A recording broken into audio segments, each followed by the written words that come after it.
Pronto, boa tarde. Eu quero agradecer, portanto, ao Sr. António Paulo Rodrigo, né? E ao meu amigo de há muitos anos, o professor Lida Lécia, por me terem convidado para falar precisamente sobre a indústria de conserva de Olhão. Portanto, como foi dito, é um trabalho que já foi feito há cerca de 15 anos sobre a indústria de conserva do Algarve e, evidentemente, que eu retirei desse trabalho aquilo que diz respeito, portanto, ao Olhão. É evidente que é um trabalho feito à base de fontes, portanto, dos jornais, dos arquivos, portanto, desse período. Certamente que as histórias provavelmente mais picantes da indústria de conserva, das fábricas, das pessoas, não aparecem, portanto, nesses livros, nessas fontes. De qualquer forma, portanto, eu vou dar a minha opinião, portanto, aquilo que eu, digamos, recolhi do que foi a evolução da indústria conserveira, portanto, aqui em Olhão, que toda a gente mais ou menos sabe, foi um dos centros mais importantes do Algarve e mesmo, portanto, do país, e vou fazer, portanto, uma história, digamos assim, desde o seu aparecimento até, vou mostrar aqui a data, até 1945, foi o período que eu estudei, portanto, no final da Segunda Guerra Mundial. Eu não tenho aqui muito texto, portanto, é mais à base, uma vez que é uma história económica, tem muito, portanto, principalmente gráficos, com alguns aspectos, evidentemente, de texto, mas relativamente pouco, depois tentarei, digamos, explicar. E, portanto, e também não quero demorar muito, portanto, mais de 45 minutos, penso que as pessoas depois começam a desligar, e, portanto, irei iniciar.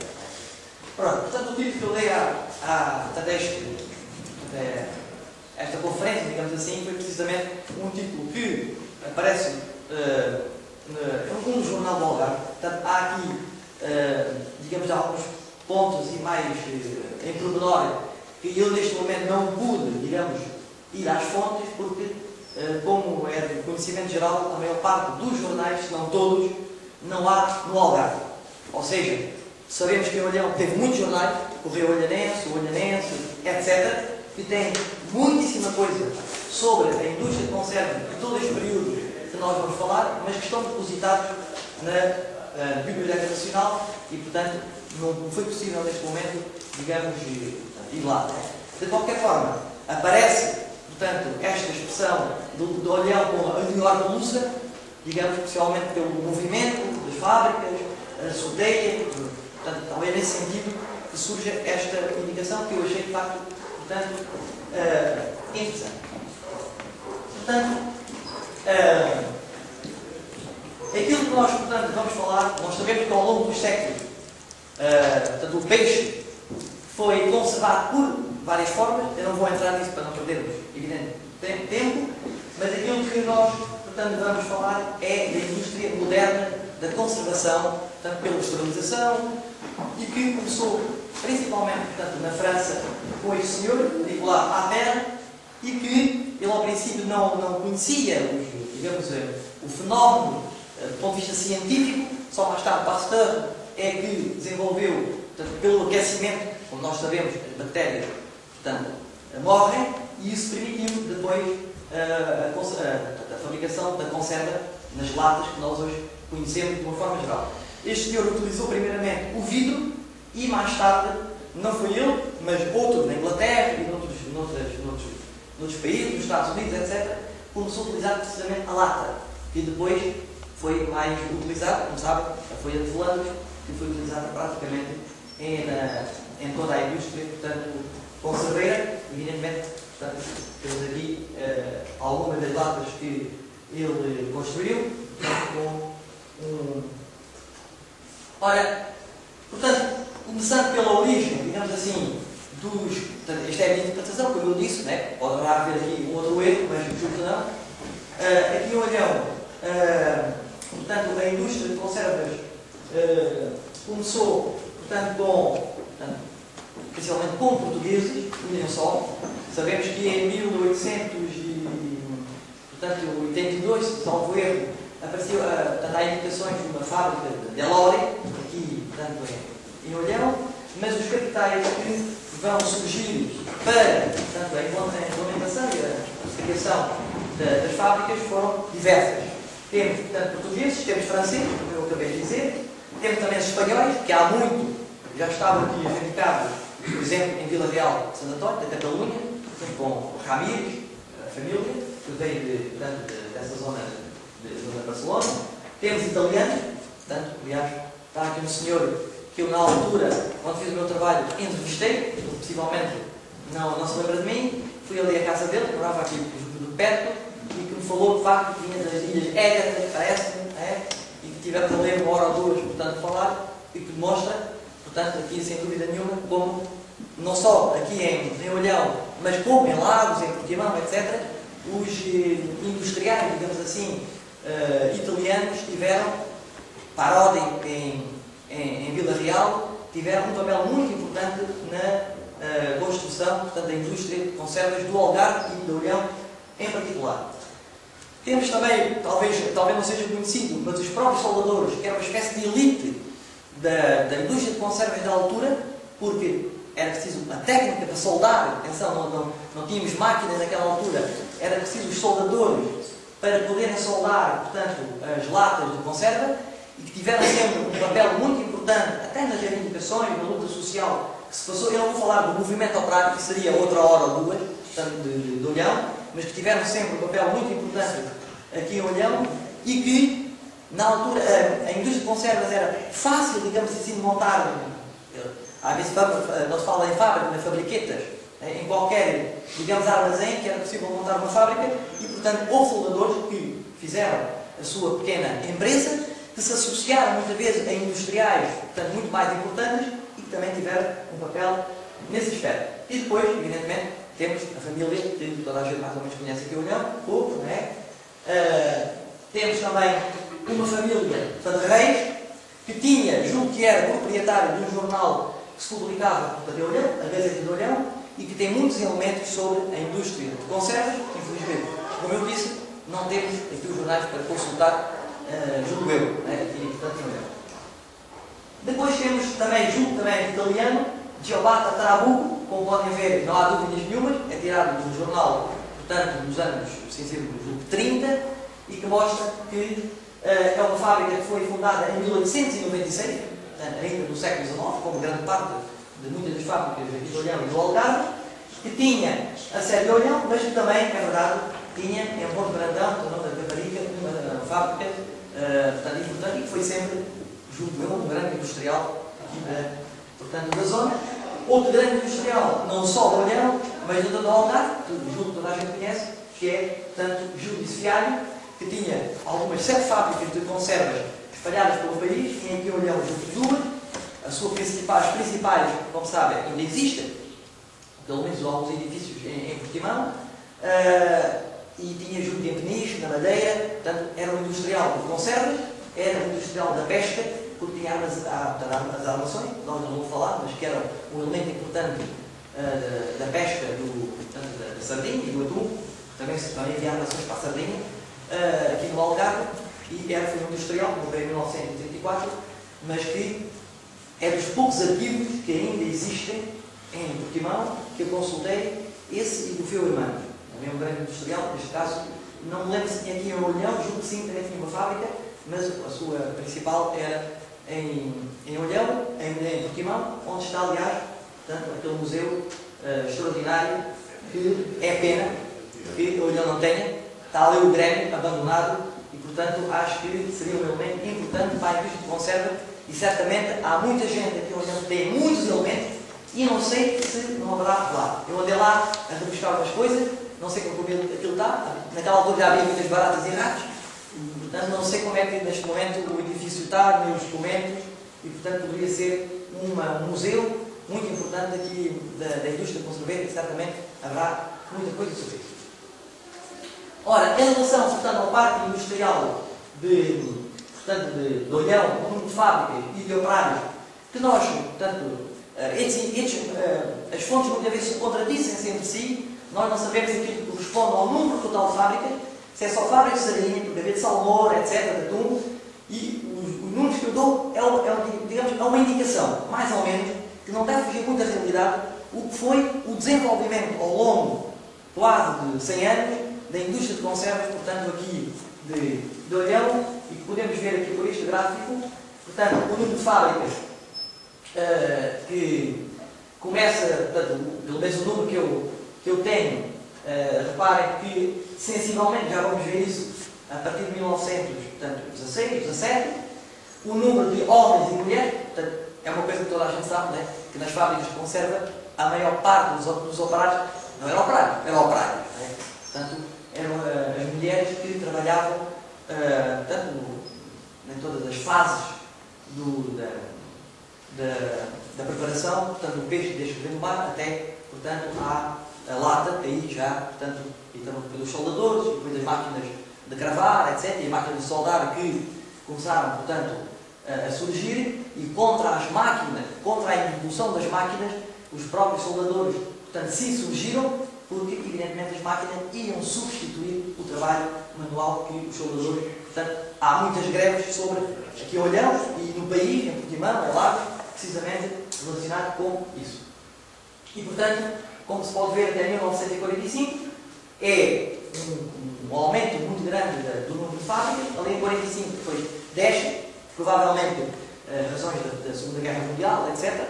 Ou porque as fontes também não indicam o número total, mas temos uma ideia, de facto, que a partir do início, digamos assim, do século XX e depois com a Primeira Guerra Mundial, as fábricas no Algarve e no Olhão cresceram de forma imensa. Portanto, a mecanização era completamente reduzida, portanto, nestas fábricas. De uma forma geral, temos que os operários, grande parte, portanto, eram analfabetas. O trabalho era, como se costumava dizer, de sol a sol, porque o peixe não tinha horas, muitas vezes, para chegar, e estava, portanto, as sirenes das fábricas, e possivelmente até de noite trabalhariam, penso eu. Depois houve legislação também que foi atenuando esse trabalho, extenuante que existia, e, portanto, a organização dos trabalhadores, que também foi, portanto, é um elemento que temos que entrar, principalmente com os soldadores, mas não só, e com um movimento que, não sei se as pessoas conhecem, né? O anarco-sindicalismo, os anarquistas, como se costuma dizer, mas que não têm, se calhar, a conotação que hoje têm, até 1934, quando aparece, portanto, o Partido Comunista, de facto, é o movimento mais importante desta classe operária e que lutou, evidentemente, contra o salário, bem baixíssimo, contra as longas jornadas de trabalho, contra a introdução das máquinas, etc. Ora, portanto, isto são imagens, portanto, de Olhão, não sei propriamente qual será, portanto, a fábrica, entre 1920 e 30, como podemos ver, é uma imagem má, mas que se nota que a maior parte das pessoas que estão ali, portanto, são mulheres, e a antiga fábrica, portanto, os entalhados, onde, portanto, o peixe era colocado, portanto, para depois serem preparados mais tarde para o enlatamento, etc. Né? E aqui também podemos ver, portanto, as mulheres que trabalham, provavelmente vê-se que é um armazém espaçoso, etc. Mas pelo trabalho em si, específico, certamente, e pelo menos aquilo que nós lemos, é que a higiene, a limpeza, provavelmente não seria nenhuma, né? Então, aquela senhora que certamente trabalhando numa fábrica de conserva diz que era verdade, né? Mas isso compreende-se, até nas nossas casas, quando a gente arranja um peixe, muitas vezes aquilo é uma porcaria, né? E, portanto, quanto mais onde está milhares e milhares, portanto, de peixes para serem, portanto, trabalhados. Portanto, eu, na minha opinião, portanto, aquilo que eu defendi e que defendo é que, de uma forma geral, no país e no Algarve, no Olhão, o take-off é que costumamos dizer do arranque, digamos assim. E isso dá-se principalmente a partir da Primeira Guerra Mundial. Portanto, como sabem, a partir os exércitos aliados precisaram de muita conserva para as pessoas e para os exércitos, e é a partir desta altura que, de facto, a indústria de conservas em Olhão, e cheguei no país em geral, porque os elementos para Olhão muitas vezes faltam, não existem, mas de uma forma geral, aquilo que se passa em Olhão é, digamos, aquilo que se passa no resto do país, e podemos dizer que, de uma forma geral, portanto, a indústria arranca portanto, com a Primeira Guerra Mundial, e pode-se reparar que, enquanto que as toneladas de sardinha, principalmente nós vamos falar de conserva de sardinha, aumentam, é verdade, mas o valor da conserva aumentou ainda mais. Portanto, uma vez que, aliás, as conservas de peixe em Portugal e possivelmente nos outros países tiveram esta particularidade. Os momentos de crise é quando ela, muitas vezes, aumenta a exportação. É a Primeira Guerra Mundial, é a Segunda Guerra Mundial, portanto, era necessário alimentar os exércitos, as pessoas, e a indústria de conserva, nessa altura, tem um grande desenvolvimento, aliás, como nós podemos ver, portanto, aqui. Ora, portanto, o impacto na Primeira Guerra Mundial no Algarve, no país, e Olhão, eu tenho aqui principalmente Olhão, com algumas exceções, foi muito grande. Podemos ver aqui que como o Olhão fornecia os exércitos aliados em grande quantidade, está no jornal, então, pelo menos nas fontes que nós consultávamos, mas, portanto, no final de 1918, 19, havia cerca de 80 fábricas de conserva, portanto, aqui em Olhão, portanto, Andorra, Terra Nova, que toda a gente conhece, a pouca organização, portanto, do ponto de vista financeiro também não seria muito, mas de qualquer modo, a grande exportação levou que as fábricas de conserva portanto, aumentassem muito, portanto, aqui em Olhão. Os industriais, pelo menos assim contam, não teriam grande preparação como industriais, como se pode ver, não é? Não sabiam muito bem a inflação, nem o problema das moedas, dos câmbios que existiriam, mas lá iam ganhando o seu dinheirinho e depois conta-se que muitos deles davam-se ao riso e à chacota pública quando ofereciam às amantes casacos de peles que eles enviam pelo verão da Avenida da República. Não é?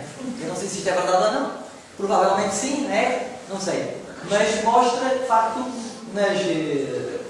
conta-se, não é? Que de facto havia uma espécie de assédio sexual, digamos assim, das operárias por patrões, não sei, empregados, etc. Uma vez que o poder económico, às vezes, evidentemente, permite outras habilidades, não é? E certamente não estou a dizer todos, como é evidente, né? Ninguém está aqui agora a justificar uma pessoa em particular, mas de uma forma geral seria um ou outro, mas que o senhor Salários, que julgo que entrevistou até algumas pessoas que portanto, pertenceram trabalhavam nas fábricas de conserva, fala portanto, deste aspecto. Os efeitos negativos é que, evidentemente, isto não serve só para o Olhão, serve para o país inteiro, é que a maioria, portanto, dos conserveiros higiene não é nada com eles, e, além disso, parece que nas conservas não tinham só peixe, mas tudo aquilo que podiam para poder exportar. Dizia-se que eles não tinham problemas nenhums, não é? Talvez seja verdade. É porque, como sabe, na Primeira Guerra Mundial, assim como na Segunda, os submarinos alemães varreram, portanto, os mares durante este período e depois havia o seguro que eles também, portanto, ganhariam com isso. E, portanto, não havia problema que as conservas não chegavam lá, algumas, né? E, de facto, nos anos 20 e 30, houve muitas queixas, não sei se por isto ou por outros motivos, sobre a conserva, portanto, portuguesa, que não era, portanto, teria perdido alguma qualidade. Portanto, tinham tudo, cabeça de sardinha, tal de couve, serradura, pronto, portanto, não, isto era o senhor Cunha Dias que escreveu sobre este, durante aquele período, provavelmente, alguns fariam isto para ganhar tempo, certamente, nem todos fariam, portanto, esta situação. Ora bem, portanto, o período da Primeira Guerra Mundial foi um período, portanto, como sabem, de vacas gordas, mas a partir de 1925 nós temos um período em que a indústria de conservas, portanto, entra em crise. Os anos 20, os anos 30 são, de uma forma geral, um período de grandes dificuldades para a indústria conserveira e temos que, imediatamente, com, digamos, o tocar da crise, a partir de 1925, o tal de forças vivas são, portanto, os conserveiros do Algarve que começam a reclamar medidas para que a indústria possa novamente poder recuperar, porque passava por bastantes dificuldades. Nós temos, portanto, eu só vou pôr aqui algumas, que são várias, representações, são documentos, são cartas, digamos assim, né, que os conserveiros escreviam ao poder a dizer os males que a indústria, portanto, passava. Neste caso, há uma representação de 1926 em que eles falavam daquilo que se passava, descida do preço, portanto, acabou a guerra, evidentemente o preço desceu, defendia um preço mínimo para as conservas, que iremos ver mais à frente, depois foi implementado pelo Estado Novo.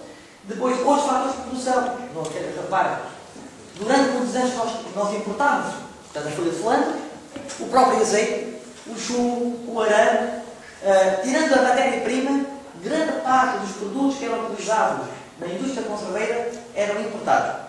Portanto, é verdade que eles ganharam muito dinheiro, eu acredito que sim, mas também é verdade que eles tinham que pagar estes produtos que aumentavam o preço, evidentemente, mas e que eram necessários, portanto, ao fabrico da conserva. Defendem já desde 1926, repara, portanto, já estamos na ditadura militar, né? Mas podemos ir um pouco atrás já e saber que, de facto, eles reclamavam antes disso, e uma constituição das bolsas comerciais de conservas tinha por objetivo, portanto, a fiscalização, um melhor contacto com os países estrangeiros, portanto, de forma a assegurar, digamos assim, a exportação e o comércio das conservas que existiam. Portanto, esta é a representação que está ali um pouco resumo, portanto, podem ver aqui, redigida pela Comissão, nomeada pelo administrador do Conselho de Olhão, em que eles falam, está ali o azeite, os caixotes, o peixe, tudo aquilo tinha subido muitíssimo, enquanto as conservas vendia-se por 26 vezes os preços, apenas 26, não, o preço 14. Portanto, tudo tinha aumentado muito mais que as próprias conservas, né? E portanto, eles, portanto, o Correio Olhanense, como podem ver, é de 29 de 8 de agosto, mas a carta, aquela representação, é de julho. Depois temos outros relatórios que foram feitos aqui pela Associação Industrial Comercial do Algarve, onde havia, portanto, conserveiros. Depois houve uma visita do Ministro do Comércio e da Ditadura Militar, em que os conserveiros, mais uma vez, entregaram um documento a dizer do que sofriam, e também o primeiro Congresso Nacional da Pesca e Conservas de 1927, no qual, por exemplo, o Centro de Olhão teve um papel muito importante, com os seus industriais. Setúbal e Olhão, Setúbal foi talvez o maior centro de conservas do país, tiveram um papel muito importante na tentativa de reorganizar a indústria conserveira no país e no Olhão. Ora, nós temos aqui, portanto, a produção entre 1928 e 1938, os elementos que eu recolhi, a produção de conserva de sardinha e Olhão.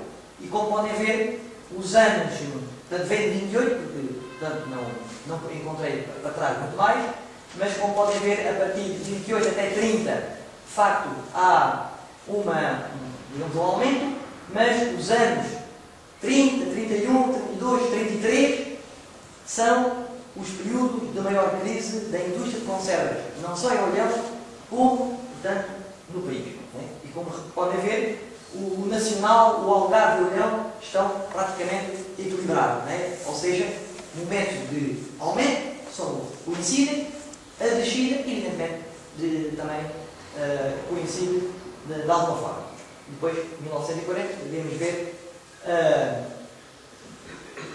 Nos anos 30, portanto, é os anos de crise, e temos, portanto, o Olhão vende muito, embora com algumas dificuldades, vende muito para dois mercados, para o mercado alemão e para o mercado italiano. Provavelmente por ter, de facto, conserveiros italianos aqui, isso terá de alguma forma contribuído para a exportação portanto, para a Itália.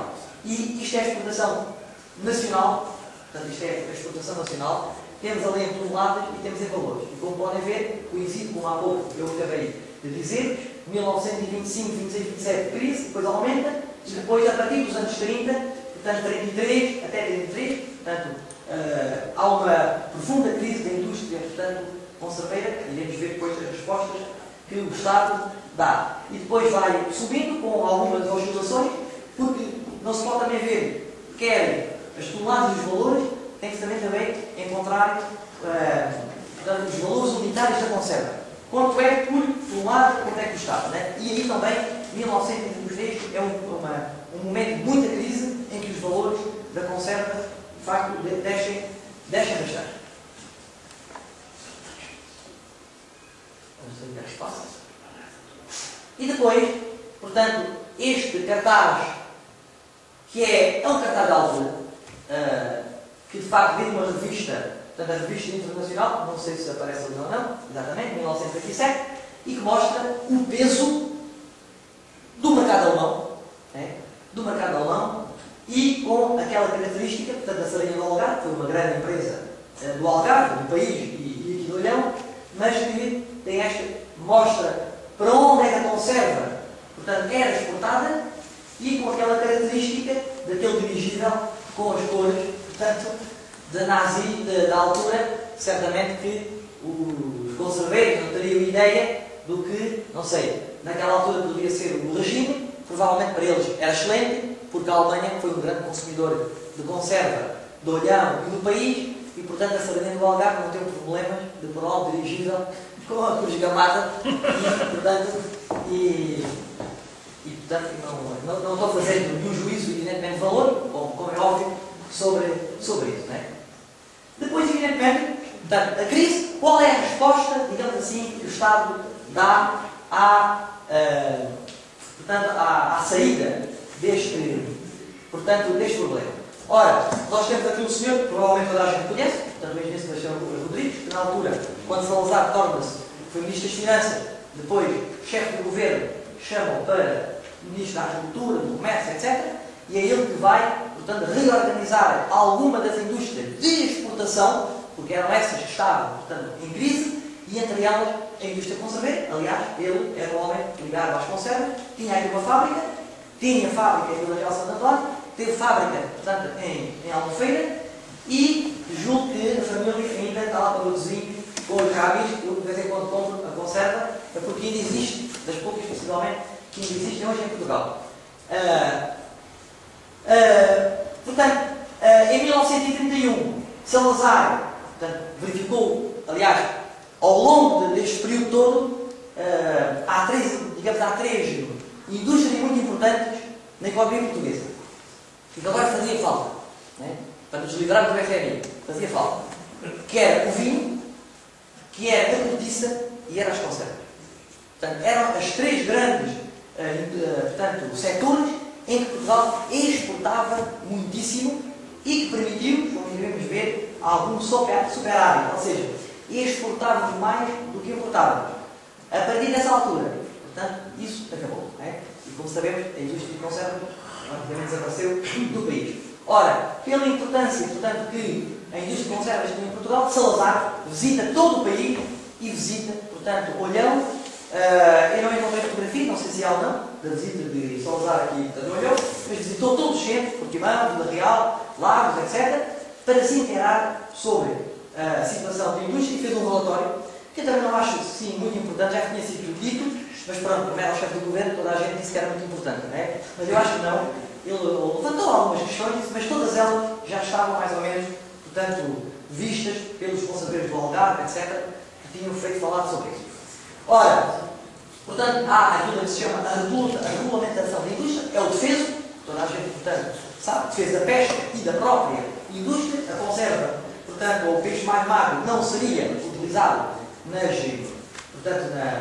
conserva. De uma forma geral, toda a gente concordou com isto. Julgo que o judiciário foi o único que sempre defendeu que o peixe magro também era bom e que se devia enlatar, exportar e tocar na carne. Né? Mas, de uma forma geral, todos, portanto, aceitavam que, de facto, o defeso, evidentemente, que isto tinha implicações no cotidiano das pessoas. Porque muitas vezes não ganhavam, as fábricas não trabalhavam, os subsídios do Instituto e do consórcio ou não chegavam, ou estavam muito atrasados, e, como sabem, este período dos anos 30, os operários, de uma forma geral, das conservas do Algarve e do país, passaram pelas faces do Algarve, portanto, dificuldades, muitos tiveram que emigrar, foram até o norte da África, portanto, Marrocos, etc., iam para as obras públicas, naquela altura também era uma opção para absorver o emprego resultante da crise de 1929, que eu não falei, mas que não teve assim um impacto muito grande em Portugal, teve, mas portanto, não foi tanto como na Inglaterra ou na Alemanha, etc. E, portanto, houve aquilo que se chamou a catalisação do setor conserveiro, ou seja, os conserveiros coligaram-se numa grande associação, digamos assim, e houve também aquilo que provavelmente já ouviram falar, não sei, o condicionamento industrial que tem a ver, portanto, com o corporativismo que o Estado Novo implementou em Portugal e que permitia ou não permitia aquilo. Portanto, proibição de novas fábricas, limitar a capacidade de produção, limitar a concorrência, limitou a modernização, ou seja, em 1925 no país havia 400 fábricas de conserva. Claro, há fábricas que eram fábricas, outras não eram fábricas. Mas 400 fábricas não poderiam existir, evidentemente, e portanto muitas delas tiveram que desaparecer. Isto, de alguma forma, contribuiu para isso, mas ao mesmo tempo, mantendo aquelas fábricas, grandes e pequenas, a modernização não se fez. Porque se um industrial quisesse montar uma fábrica, ele tinha que pedir aos seus, se o senhor, portanto, José Couto tivesse que montar uma fábrica, tinha que pedir aos seus associados para que pudesse montar essa fábrica. Geralmente diziam que não, porque isso aumentava a concorrência, o Estado, portanto, o Estado autoritário, corporativo, não são muito favoráveis, portanto, à concorrência, limitavam, porque isso depois, o que é que traz? Traz a falência, desemprego, greves, agitação social. O Estado Novo, como sabem, não era muito avesso a essas coisas, não é? E, portanto, até aos anos 50, esta situação manteve-se. É evidente que nós encontramos os documentos a pedir para mais uma cravadeira, mais isto, mais aquilo, mais uma máquina portanto, de azeitar. Às vezes era autorizado, grande parte delas não eram autorizadas. Até uma simples ventoinha, muitas vezes, dizia-se que não.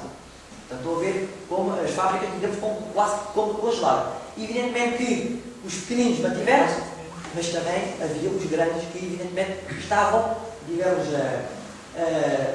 fora, digamos assim, não tinham a concorrência, evidentemente, de outros que poderiam existir. Portanto, a caracterização, de uma forma geral, e, portanto, naqueles documentos todos que nós vimos, portanto, resumindo, nós podemos que são estas coisas que vai, digamos, a partir dos anos 30, a ser aquilo que é a indústria de conservas, portanto, em Portugal, que é disciplinar a concorrência, fixar preços mínimos. Portanto, nós vimos que a conserva baixou, portanto, havia um preço mínimo. A partir dali não podia baixar. As normas de qualidade, que havia muitas reclamações da Itália, etc., que a qualidade da conserva não seria tão boa como é. Os formatos, que são aqueles mais ou menos que hoje nós conhecemos, portanto, foram, digamos, estandarizados. O recurso ao crédito, todos os industriais, desde os anos 20, apelo ao Estado, porque não tem dinheiro. Eu acho que aqui também há um bocadinho de choraminga, né? Que é habitual nos industriais portugueses, né? Estiveram sempre muito encostados, portanto, ao Estado. E depois, aquilo a que nós conhecemos, os contratos coletivos de trabalho, mais para os sindicatos, como sabem, com a capitalização, com a corporativização da indústria, com saber aparece os grêmios, o grêmio aqui do Sotavento, do Barlavento, etc., e os sindicatos nacionais. Portanto, não há sindicalismo livre, como nós sabemos, as greves, portanto, eram proibidas, e isto, evidentemente, digamos, a liberdade sindical foi, digamos, cerceada, e isso implicou também que os salários tivessem também uma tendência para baixar e manterem-se num determinado nível bastante baixo. Portanto, temos aqui um industrial, portanto, olhão, que fala, evidentemente, bem do Salazar e das suas políticas, possivelmente conhecerão, João Henrique Cruz, que dirá uma entrevista precisamente ao Diário da Manhã, como sabe, é um jornal da situação, e que nos anos 30 traz certamente centenas de artigos sobre a indústria e sobre a indústria do Algarve, em geral, e do Portimão, como nós podemos ver. Os organismos corporativos das conservas, para não perder muito tempo, julgo que mais ou menos conhecem, aquilo também demonstra que não é muitas vezes como a história nos diz, que o Salazar veio e pôs aquilo, não é nada. Nós conhecemos pela literatura que, de facto, havia contradições e que as coisas, digamos, não foram tão lineares como às vezes parece, não é? Havia quem não concordava, outros concordavam, e as coisas foram... eu não sei se a catalisação da conserva salvou as conservas. Provavelmente alguma coisa, não é? Mas, de facto, nós vemos também que há períodos de crise. Não é? De qualquer forma, nós temos um consórcio que aparece em 1932, depois a União dos Industriais e Exportadores de Conservas, em 1935, o Grêmio dos Industriais aparece em 1936, e também aqui o Sotavento com o Olhão, como sabem, portanto, era a sede, o do Barlavento em Portimão, E, finalmente, o principal organismo das conservas foi o Instituto Português de Conservas de Peixe, precisamente também em 1986. Temos outro industrial aqui de Olhão, junto de Reis Silva, que era presidente da Associação Comercial e Industrial, certamente um industrial importante de conserva aqui desta zona. Ora bem, portanto, chegamos a um período, portanto, acabou a Primeira Guerra Mundial, digamos, há alguma crise. Segunda Guerra Mundial, um período de relativo falso, digamos assim, de relativo falso. Ora, durante a Primeira Guerra Mundial, portanto, a Segunda Guerra Mundial, houve uma grande falta de peixe aqui. Aliás, eu nunca falei da pesca, né? Evidentemente que é um elemento essencial. Há anos melhor, há anos pior. Pronto. Evidentemente, era também um tema que daria para muito tempo, evidentemente. Mas, durante a Segunda Guerra Mundial, em muitos anos, de facto, assistiu-se a uma quebra na pesca. Houve dificuldades, de falta de peixe aqui no Algarve. A produção de conservas, falta de peixe, dificuldade na aquisição de folha de flandre, porque a Inglaterra, principalmente, não queria mandar muita coisa aqui para Portugal, para Salazar. Houve dificuldade nos transportes, portanto, devido à guerra e à guerra submarina. Houve dificuldade em outros materiais, no chumbo, etc. Tudo aquilo tinha faltas, porque havia sempre este problema. Os ingleses, portanto, mais ou menos, terão conhecimento. É que, e isso era principalmente os jornais do Partido Comunista, o Avante, denunciava com nomes de fábrica que grande parte destas coisas depois era mandada para a Alemanha. Portanto, os ingleses, com esse receio, eles, de facto, mandaram tudo a conta-gotas. E depois era, digamos assim, havia cotas, cada fábrica tinha necessidade de X, de fulanos, ou de chumbo, ou de azeite, etc. Portanto, porque havia dificuldades na aquisição, mesmo assim, destes produtos. Ora, a produção de conservas de peixe, de uma forma geral, aqui em Olhão, como podem ver, entre 40 e 45, em Olhão, no Algarve do país, diminuiu muitíssimo. Muitíssimo. Talvez aqui, neste gráfico, se possa ver o caso de Olhão, como, de uma forma geral, todas as qualidades de conservas diminuem, mas sublinhando que aqueles similares, portanto, o sal, a salmoura, as anchoas, o biqueirão, etc., nesta altura teve uma grande produção e uma grande exportação, o que salvou de alguma forma, portanto, digamos, este período. E repare, no total, em 41 há uma quebra muito grande, porque o mercado alemão desaparece, é um mercado muito importante, e depois retoma, mas sempre com uma tendência, portanto, para crescer. Ora, Olhão foi um dos maiores produtores do Algarve, principalmente noutros que não a sardinha. Eu sei como é que eu acabei de dizer, se não a sardinha azeite, se não a sardinha sal. Portanto, aí houve uma grande produção, provavelmente para escapar àqueles problemas. Nós temos, portanto, durante este período nós estamos a falar, para além de existirem muitas fábricas, etc., havia, de facto, um conjunto de fábricas que dominava grande parte da indústria conserveira. Quer aqui, quer para os outros centros do Algarve que nos interessa. Neste caso, portanto, encontramos entre 1937 e 1947 algumas das principais fábricas aqui de Olhão e, como podem ver, portanto, grande parte dos 12 firmas, 12 empresas, tinham 44% da produção. Enquanto que o resto, portanto, era distribuído. Estão a ver que havia uma concentração, portanto, esta coisa do corporativismo e da capitalização, quer dizer, esconde também algum monopólio que existia, de facto, entre as grandes empresas, como a Judiciária, a Ferroarmantes, etc., a La Casta e outras, que de facto exportavam e produziam em grande quantidade.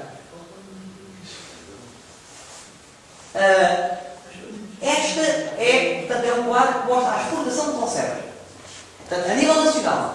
E como se pode ver, esta exportação também baixou. Desde 1929 nós temos uns 40 mil toneladas, em 45, 28, há um período de 41 maior, em valor aumentou. Porquê? Aquilo aconteceu também durante a Primeira Guerra Mundial. É que o valor unitário das conservas aumentaram muito. E, portanto, de uma forma geral, a gente sabe que os conserveiros do Algarve, do país, é a minha opinião, né? Ganharam muito dinheiro com a exportação de conservas, que não era para muitos países, porque perdeu-se muitos mercados, como podem ver. Portanto, há uma perda de mercados durante esta altura, porque evidentemente era muito difícil, se calhar, mandar para a Palestina ou para outros países, depois uma guerra, os países ocupados, e isso tornou difícil a exportação de muita conserva, e durante este período nós tivemos 2 ou 3 países onde foi concentrada a exportação de conserva. Foi a Inglaterra e a Alemanha. Como sabem, enquanto a Primeira Guerra Mundial, Portugal entrou na guerra, na Segunda Guerra Mundial, Salazar manteve um país chamado neutralidade, não é? Mas que nos negócios também manteve um pouco esta neutralidade, que era mandar para toda a gente. Vendia aos ingleses e vendia aos alemães. Ali houve um período que até vendeu mais aos alemães, porque quando eles estavam na mão de cima, era vender conserva, não é? Depois, quando a coisa começou a vir para trás, pronto, lá estavam os ingleses para poderem comprar a conserva portuguesa, não é? E o valor, portanto, aumentou bastante. E olhão, portanto, os fileiros de grão, o enxovalho, etc., também tiveram, portanto, um grande aumento durante este período. Depois temos aqui a exportação de conservas feitas pelo Portalhão. Aqui há dados, porque há documentos de todos os dias, de todos os meses, sobre a exportação. O Portalhão aqui, quer dizer, é Portalhão, é caminho de ferro, provavelmente é um lugar, digamos assim, não é? Não quer dizer que fosse pelo Portalhão, como iremos ver, também é pelo caminho de ferro. Portanto, é um local, digamos, geográfico, que se convencionou dizer assim, Portalhão. Como se pode ver, portanto, há uma baixa, quer nas caixas produzidas, quer nos quilos, mas no valor, como podem ver, houve um aumento muitíssimo grande. Portanto, este quadro mostra, de facto, uma queda nas caixas, nos quilos, mas mostra também que o valor ao longo da guerra, portanto, aumentou significativamente. E depois temos aqui por países. Eu coloquei aqui os principais, tem aqui o gráfico depois para a frente, talvez se note melhor. Reparem, portanto, a Alemanha, de 1939 a 44, baixou muito, em 1940 até não é exportado absolutamente nada. A Inglaterra é um dos principais compradores, portanto, a conserva aqui de olhão, como a quebra também em 1942, e repare-se, a Alemanha aumenta muito em 1942, e depois há um país que entre 1940 e 42 tem uma grande subida, que é a Suíça. Portanto, na minha opinião, e certamente tanto alguns outros investigadores nesta área, por exemplo, António Louçã, irmão de Francisco, vocês já também conhecem, né? E que tem escrito algumas obras sobre as relações entre Portugal e a Alemanha nazi. Portanto, vai no mesmo sentido. Pela Suíça passava muita conserva que ia para a Alemanha. Porque a Suíça nunca foi um mercado de grande importação de conserva portuguesa. Não é por acaso que, naquele período, a Suíça certamente passou dificuldades, mas há muita conserva, certamente, que ia depois para a Alemanha. A França também praticamente desaparece e os Estados Unidos têm uma grande subida a partir de 1944, 1945. Portanto, aqui pode-se ver, portanto, a exportação aqui pelo olhão, Estados Unidos, onde se pode ver aqui uma grande subida, e depois nos outros, uma quebra, como nós já vimos em 40, 42, conforme os países, Inglaterra, Alemanha, e depois vai-se, digamos, manter aquela exportação, não muita, mas como eu disse, em valor foi muitíssimo. Em valor foi muitíssimo. Ora, nós temos aqui, portanto, certamente podemos pôr ali mais, mas pronto, não vale a pena. Nós temos algumas firmas que, se calhar, exportavam mais para um determinado país, no caso da Alemanha.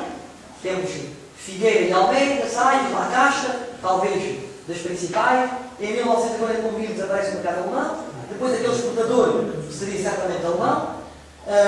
Em 1942, a Alemanha compra muita conserva. Outro, portanto, comerciantes, exportadores, portanto, o IMER, Belmar, etc. E na Inglaterra, portanto, temos o Judiciário, lá a Caixa também, vendia para todos, o Leonardo, Sardinha do Algarve, empresa mercantil, é provável que faltem algumas, não é? Ou estejam mais, mas de uma forma geral, eram aquelas que mais vendiam para o país e outras, portanto, para outro, de facto. Portanto, este é um documento que existe de julho de 1943 e que é muito interessante, porque a exportação de petróleo está toda a lei durante os anos da Segunda Guerra Mundial. Pelas firmas, portanto, Tomé, que destina-se, portanto, para Bruxelas, temos ali Hilário para Liverpool, o Francisco Alves para a Alemanha, Hamburgo, depois o vapor, quer dizer, pode ser vapor ou não, não é vapor, como pode ser caminho de ferro, como se pode ver ali naquele mapa, não é? E a qualidade, cavalo, atum, sardinhas em óleo e azeite, os valores e depois o peso que agora, portanto, ali não aparece, mas por causa ali daquele friso, mas que aparece ali, e o peso que eles tinham, não é? E que se pode ver, portanto, pelo menos para os valores da altura, que 272 contos seria, de facto, bastante dinheiro hoje em dia, né? E fazia falta, claro.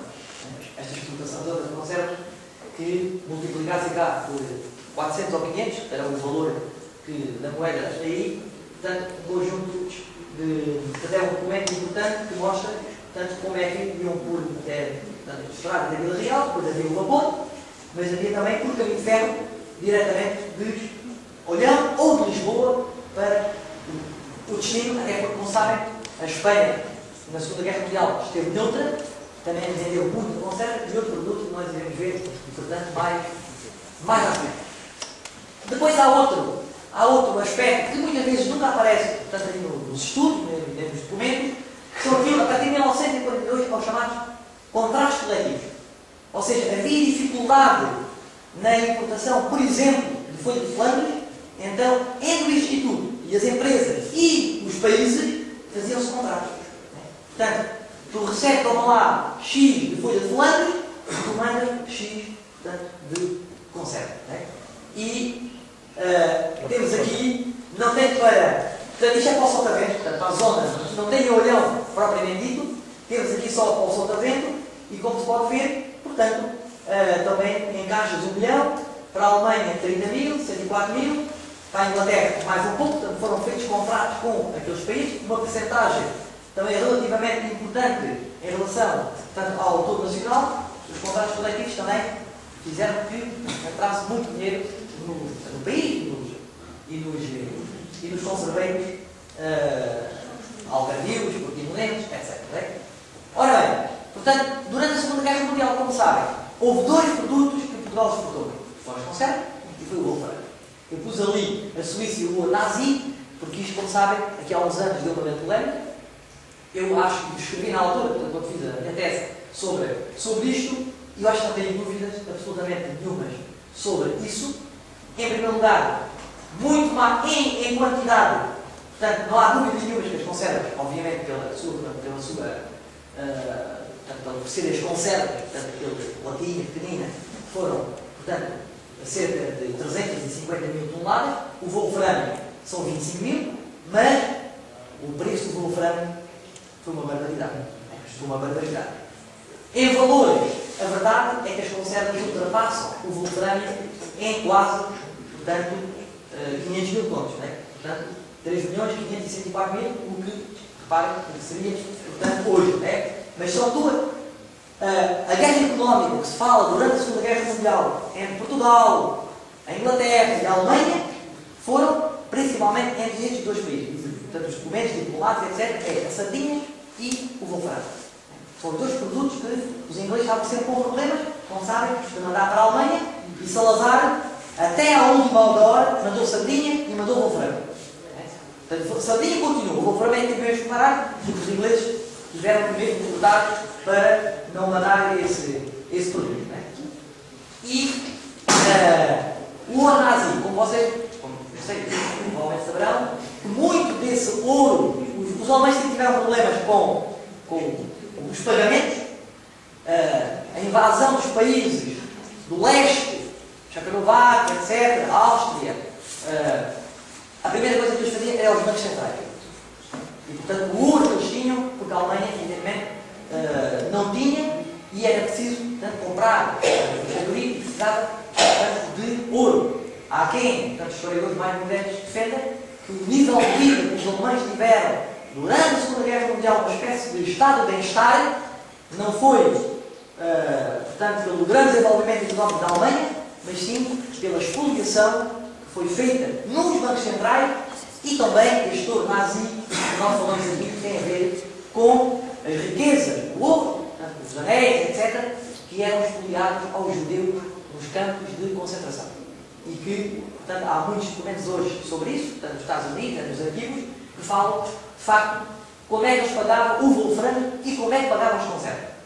Eram, evidentemente, com esse ouro, que era, digamos, uma espécie de reciclado, como hoje é o dinheiro da droga. A Alemanha, a Suíça, lá está, onde era branqueado pelo Banco Nacional Suíço, depois passava pela França. Há, aliás, fotografias de caminhões que chegam a Portugal com barras de ouro para o Banco de Portugal. Não é por acaso que Portugal, no fim da Segunda Guerra Mundial, é o Banco de Portugal a abarrotar, portanto, de ouro, e ainda aparecem algumas toneladas boas que estão lá, né, ainda, 300 ou 400 toneladas, e é a última salvação, provavelmente. Né? Portanto, há através ali de Canfran, que há até um site tudo com fotografia, com documentos, em que aparecem alguns produtos que vinham de Portugal. Era interessante, digamos, portanto, conhecer essa documentação toda, se de facto, portanto, evidentemente, Caminhos de Ferro era uma expansão muito importante de caminho de ferro entre a Espanha e a França. Os comboios que iam para a Alemanha, etc., passavam por ali, certeza absoluta, e, portanto, é uma estação que está abandonada, mas com milhares e milhares de documentos onde estão lá os produtos que passavam por ali.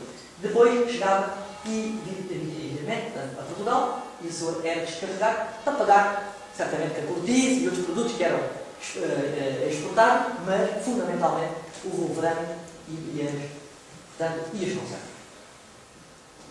Portanto, não sei se demorei muito tempo ou não, acho que está dentro do tempo, né? Pronto, resumindo, digamos que 3 ou 4 fases importantes: o desenvolvimento da indústria olhanense a partir do século XIX, meados, sensivelmente, né? Depois um grande desenvolvimento a partir do início do século XX e principalmente com a Primeira Guerra Mundial, um período de crise que a indústria passou nos anos 30 e depois uma época áurea da Segunda Guerra Mundial. Portanto, na minha opinião, de facto, os conservadores ganharam e os wolfranistas, como se costuma dizer, ganharam muito dinheiro com isso. A indústria de conservas continuou mal, parece-me, não é? Hoje em dia, como sabem, não sei se aqui há alguma fábrica ainda. Há uma em Belmar, não é? De resto, toda a indústria desapareceu e acho que fazia falta. O Ramires ainda tem uma fábrica ou duas lá para Matosinhos. Certamente não poderia ser as 400 nem as 80 aqui do Olhão, mas que poderíamos ter, de facto, a exportação nossa desapareceu, a pesca está como está, e isso é uma das razões. Eu esqueci há pouco de dizer que em 1941 e 42, eu julgo que depois disso um pouco, nós exportávamos mais do que importávamos, portanto, um superávit. A partir de 43 entra logo, portanto, em déficit, não é?